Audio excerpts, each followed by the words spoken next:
Pemirsa, mahasiswa program studi di luar domisili PDD Gianyar Politeknik Negeri Bali melaksanakan lomba Ritstafel evaluasi semester Food and Beverage Service and Product di SMK 2 Sukowati. PDD angkatan ketiga ini diikuti 170 orang mahasiswa. Program studi di luar domisili PDD Gianyar di bawah naungan Politeknik Negeri Bali ketiga kalinya ini dihadiri langsung Kepala Dinas Pendidikan Pemuda dan Olahraga Kabupaten Gianyar, Dewa Gede Alit Mudiarta. Dewa Gede Alit Mudiarta mengapresiasi PDD Gianyar Politeknik Negeri Bali yang terus mengalami peningkatan jumlah mahasiswa. Diharapkan cikal bakal perguruan tinggi di Kabupaten Gianyar ini ke depan terus mengembangkan diri untuk melahirkan sumber daya manusia dalam berbagai disiplin ilmu. Dari pemerintah Kabupaten Gianyar sangat berbahagia dan sangat berbangga. Mudah-mudahan bisa diteruskan dan bisa ditingkatkan, dan mudah-mudahan juga PDD ini bisa eksis dan semakin maju di Kabupaten Gianyar dengan melihat bahwa kita di Kabupaten Gianyar kan sebagai daerah pariwisata.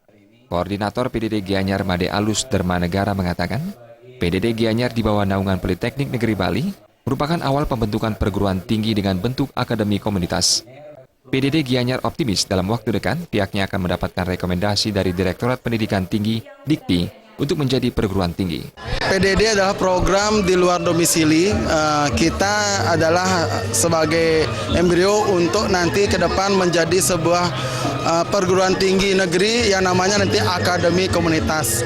Nah, karena untuk menjadi sebuah perguruan tinggi negeri, kita harus memenuhi persyaratan-persyaratan yang harus dipenuhi sebagai persyaratan dari Dikti. Nah, sementara kita namanya PDD Gianyar, Prodi di luar domisili, di bawah Politeknik Negeri Bali. Dan nanti kalau memang kita sudah menyiapkan persyaratan seperti lahan dan selanjutnya mahasiswa dan sebagainya, apa persyaratan yang dipenuhi, kita akan menjadi mandiri, akan mendapatkan izin dari Dikti. Instruktur PDD Gianyar Gusti Nyoman Jelantik mengatakan, hingga angkatan ketiga, pihaknya telah meluluskan mahasiswa yang memiliki keterampilan meliputi tata boga, tata hidangan, housekeeping, dan front office. Seluruh lulusan terampil yang dilahirkan PDD Gianyar diharapkan mampu mengisi peluang kerja di sektor pariwisata di Kabupaten Gianyar. Di PDD ini kita berikan anak-anak semua ilmu, yaitu ilmu tata boga, tata hidangan, front office, dan housekeeping. Nah, tujuannya yang mana tidak ada lain, karena dengan banyaknya pila berjamur, artinya dengan satu orang tenaga dia bisa job ilajemen. PDD angkatan ketiga diikuti 170 mahasiswa yang mengalami peningkatan dibandingkan tahun-tahun sebelumnya.